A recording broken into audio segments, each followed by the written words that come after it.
Conference room. Next day, May 2nd, 2012. We want to pursue the fade carrying Labrys as soon as the hijacking was over, but its complicated route made it hard to track. Due to the sensitive nature of the cargo, it is difficult to set up large-scale traffic checkpoints. Fortunately, the license plate number was determined quickly, and we got a rough estimate of its destination. Our headquarters was moved to a police facility. Mr. Rizan and our team are sorting out the situation to plan for an operation. And the interrogation of the suspects? It's begun, but all of them are claiming that their memories at the time are very foggy, so they've been sent in for evaluation. The psychologists who interviewed them think it's possible they're not lying. So none of the 5 have any memories of what happened during the hijacking. Normally that would seem preposterous. There may have been some hypnotic effect, but even then... We're dealing with someone after materials from Ergo research. They'll likely be very well informed about shadows and the mind. Knowing that, it doesn't seem so strange. It would also explain the extreme lengths they went to create a decoy. What else do we know? Another team member answered Mitsuru-san's question. Since the cage storing the 5th generation is too large to transport by personal auto, we narrowed our search to large vehicles that left the airport. That, combined with the testimony from our observer and data from the transmitter, allowed us to pinpoint the vehicle in question. The police are already pursuing it via the N system. This is the most recent photo. He handed the tablet to Mitsuru-san. The Inaba area. Wasn't this the... Yes, our routine investigation last year rated the potential shadow activity in the area at level 4.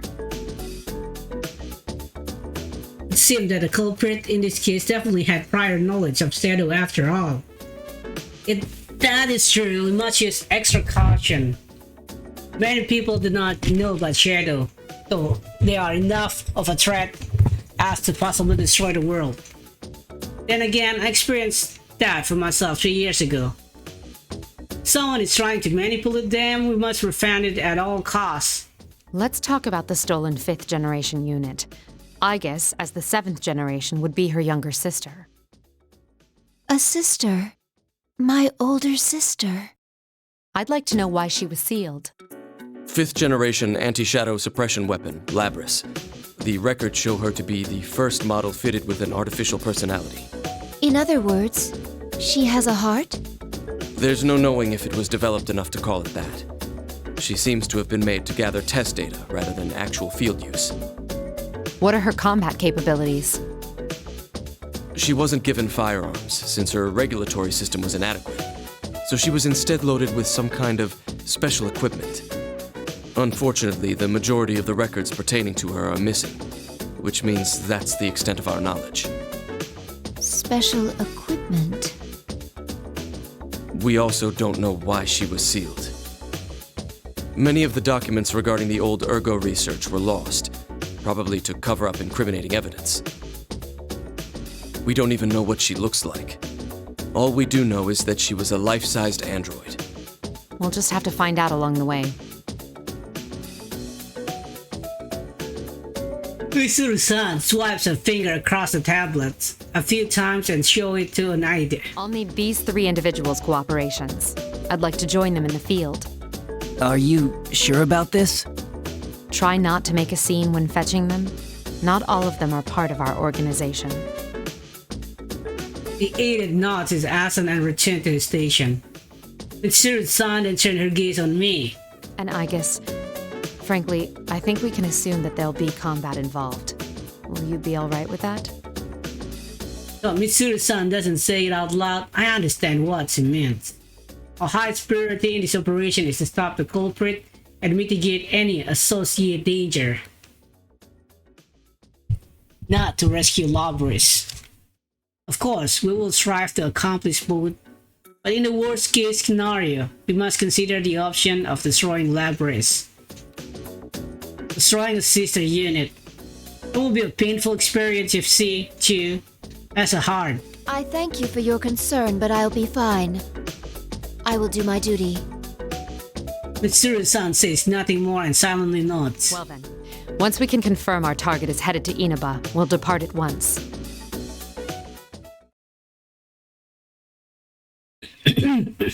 Welcome to Inaba, May 3rd, 2012. As we get ready to depart for Inaba, Mitsuru-san and I go over last-minute details inside the police station. Mitsuru-san is absorbed with issuing instruction over the cell phone she is holding. His pessimism seeps into my heart as I wait. I begin muttering to myself. Will we be able to find Labrys? My sister? Mitsuru-san's surprised voice makes me realize how unlike me this of ours. Will we be able to save her? Isn't that what you really want to ask? Don't worry. As I mentioned to Akihiko, fighting Labrys is not our priority. The reason I formed this Shadow Operative team is to save lives. We will find her, whatever it takes, and bring her back. We can do this. Yes. I'm sorry to be so pessimistic. Those feelings you have for Labrys, you should tell her when you see her. This is a Persona 3 dormitory song, right? I will. Friends, bound by trust and irreplaceable, bound by trust are irreplaceable indeed. I hope that Labrys will become one as well. Eventually, the preparations are made and our limousine depart on its journey to Inaba. That evening, we are in Inaba now and traveling down a Midtown street. Though it's called Midtown, it is very different from an urban environment. It is a quite rustic route. The vehicle we are targeting is easily discovered. The transmitter that was attached to it when it left from the airport is, luckily for us, still active. But the vehicle has been abandoned and the cargo is gone as well. To trace it further, we must learn why the culprit came here. Specifically, we need to know the details of what happened here last year. So this was already assumed, so we have a plan. Mitsuru-san ordered the driver to park nearby. However, this posed an unexpected problem. Our vehicle is a long black 8-door limousine. It stands out badly in this countryside town no matter where it's parked. Mitsuru-san, our activities are supposed to be undercover, correct? Yes. For undercover missions, it will be necessary to keep all personnel and vehicles from being noticed. Right. Mitsuru-san, may I say something that I've been meaning to say for a while now? No. Understood. All I told them was to give us a car with enough space. Wherever we go, people peer into the windows out of curiosity. We avoid the public eye as much as possible and finally park in what looks like a site for vehicle disposal on the outskirts of the town. Our contact has arrived. I did notice a middle-aged man in a gray suit standing outside of the window. I recognize his face. He is one of the 3 collaborators Mitsuru-san contacted before our departure. I scoot over to the door and open the window. Oh my. This was not our designated meeting area, yet he has discovered us. Suddenly, something not unlike astonishment or discouragement appeared on his face. You want to know how I did it? The cop interrupts We us. appreciate your cooperation, Detective Kurosawa. Mitsuru-san gets out the vehicle and slightly bows. 2 years ago, when we were still fighting Shadow in secret, Detective Kurosawa worked as a police officer at nearby voice box. Oh, he's the one who's selling us a weapon. He believes that our intentions were good and he supplies us with certain confidence under the table. His job made this risky, but he always acts on behalf of what he believed to be just. He said this many times while supporting us in his secret. He is a strong man who always acts on his belief. Now, our organization has official government sanction. He can now cooperate with us without it being considered a rebellious act. Kurosawa-san's prior action have recently been reassessed. He was promoted for his special expertise. I have heard that he is now a plainclothes detective working at the Central Precinct. Long time no see, miss. And Aigis, was it? Indeed. It has been a while. Kurosawa-san fixed his eyes on Mitsuru-san and me. It is family accord. We are both raised for combat, and I'm not wearing clothes that camouflage my nature. Oh, sorry for staring. A humanoid weapon. I was skeptical when I heard, but seeing you in person doesn't leave any room for doubt. I'm sorry that I kept it hidden back then. It's all right. It would have caused more of a headache if you'd gone around looking like that. Hearing him say that, I cannot help but smile. Seeing you laugh like that makes it harder to believe you're a machine. I shouldn't make you stand while we talk.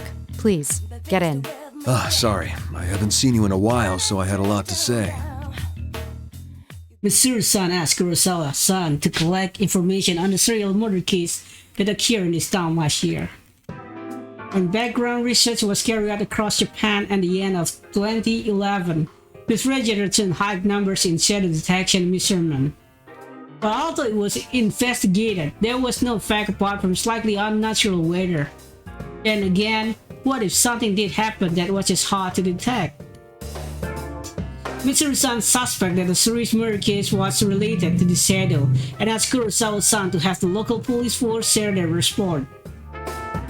We could have requested them directly, but what we wanted would not be the surface information found in the investigation record.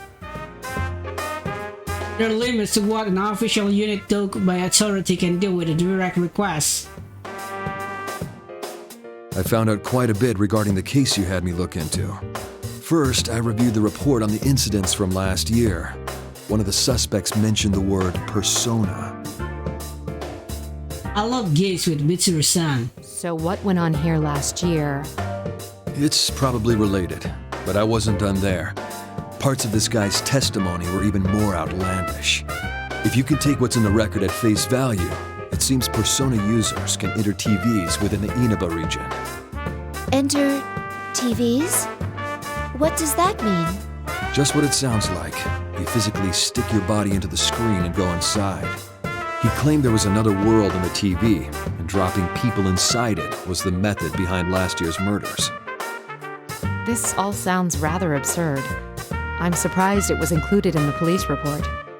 I got in touch with the detective in charge at the time and said the same thing. Apparently the report was filed by a young partner of his at the time.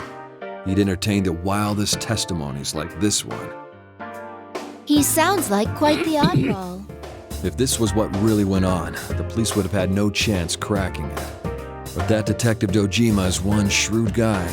Even with all the supernatural hocus-pocus surrounding the case, he caught the culprit. Kurosawa's on psych. He seems to be tired. That's all I have for you right now. I should be going. I doubt either of us has time to reminisce over the old days. It's funny though. I thought the fighting was over, but you guys surprise me every time I see you. Thank you very much, Officer Kurosawa. Why don't we at least see you off? Oh, that's all right. I've got my own car. I doubt my department would appreciate your tastes. If I ever showed up for work in something like this, I'd be the talk of the force until the day I retired. He opened the door himself and exits the vehicle. He gives a short farewell and leaves without turning back even once. Mitsuru-san, this could be bad. Our sense of social aptitude is in question. Can't deny that. What should we do now? Yes. First, we'll need to test the claim that persona users can enter TVs. Hearing this reminds me of something. Looking around the area again, although I had called it a vehicle disposal site, there are also household electronics such as refrigerator discarded here. In a corner is a stack of TVs. There's a discarded TV over there. If the environment does not matter, we can use it to test the phenomenon. I finally got out of the vehicle. Wait, Aigis. Don't worry. I'm just going to touch it. I extend my right hand and touch the screen of the biggest TV I can see. My finger brushed the glass screen, but although it seemed to be touching it, I felt no resistance from its surface. I push my hand forward a little more. A weak light runs across the screen and my forearm sinks into it. Amazing! Bright of light spread from the contact of my arm, rippling like water across a pond. Interesting. It's exactly as the police report said. What's it like inside? Do you feel anything? Not particularly. No, wait a moment. My sensor detects a sensation I never felt before, but the knowledge of what it is already recorded within me. It's the same as mine. It's hard to say definitively since this is my first encounter with it, but I believe this reading is from a personality module. Does that mean our retrieval target is inside the TV? Huh. Sounds like fun. I hear a voice from an unexpected direction. Mitsuru-san and I look towards it. What we see is a silhouette wearing a low hood that covers his eyes and a tattered cape billowing in the wind, like a figure from a western. He is standing atop of a mountain of trash with his arm crossed. Is that Akihiko? He jumped down nimbly and walked toward us. You didn't show up at the rendezvous point, so I went looking and found you here. This whole TV thing is pretty interesting. I would never forget the man laughing so famously. Like Mitsuru-san, he is a friend I was one fought alongside, Akihiko Sanada. He was a student boxing champion in his school days and a staunch ally, powerful even without his persona. He's also our second collaborator on this case. It's been a while, Akihiko-san.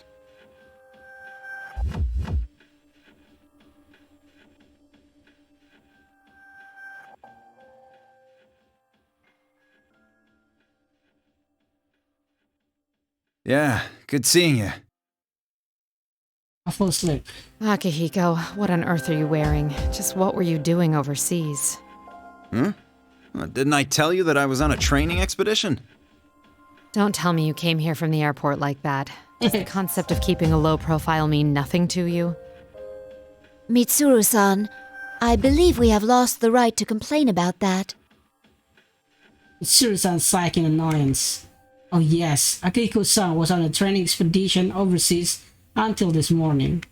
As a result, his appearance is slightly, no, very different from the last time I saw him. But his aggressive personality and love of a challenge seems to be the same as always. He gives a cocky smile and smacks his palm with his fist. Anyway, we can get inside from that TV, right? And what are we waiting for? Still the same Akihiko. We don't know the situation inside yet, and we'll need a secure means of getting out. So what? If we want to get this Labrys back, someone has to go inside, right? Well, that's... Our target hijacked a plane to throw her into a TV in this town. If we sit on our hands, it's possible we'll be put in serious danger.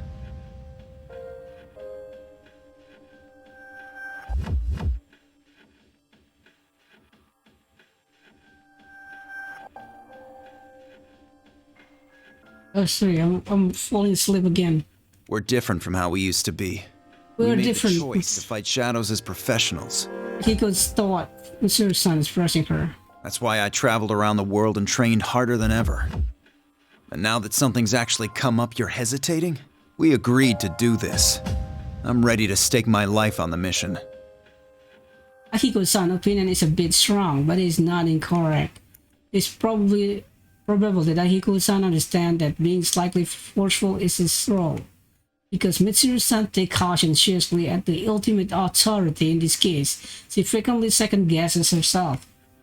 I have seen Akihiko-san words cut through her hesitation in the past. It shows his trust in Mitsuru-san not to make decisions in error. All right. Wait right here. I need to go make a phone call first. Okay, but make it quick.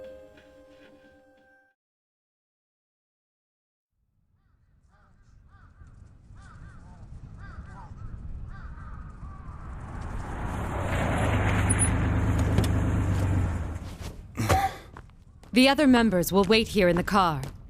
Yeah. If we all barge in and something happens, we'll be devastated.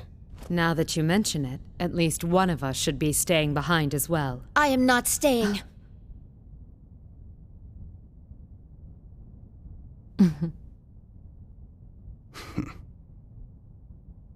Us three will be plenty. We'll end this in a flash. No problem. The same as always. Although, we have no idea what might be waiting for us on the other side. Don't get careless. Right. This situation, it brings back memories.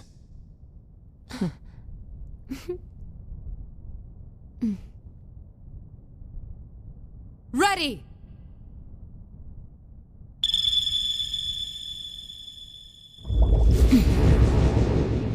And then they entered the TV.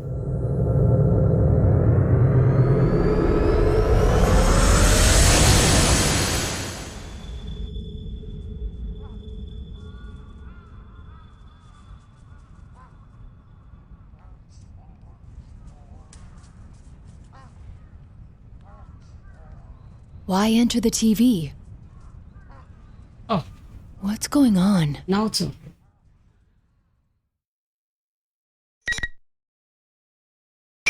I'm going to sleep. I cannot handle it.